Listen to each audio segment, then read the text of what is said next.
ยังตักสุกบ่อยๆเหรอไม่ใช่ยังยืดถุง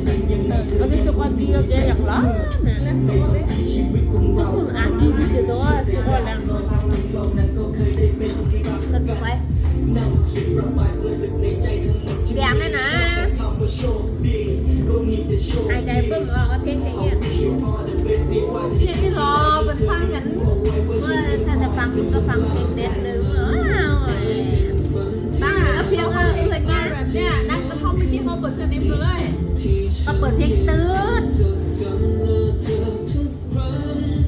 ม้วนกันนี่นะเนาะเมื่อกี้เราไม่ได้เมาเนี่ยเมื่อกี้ไม่ได้เมาหรอเราไม่ได้กินอะไรอยู่ในห้อง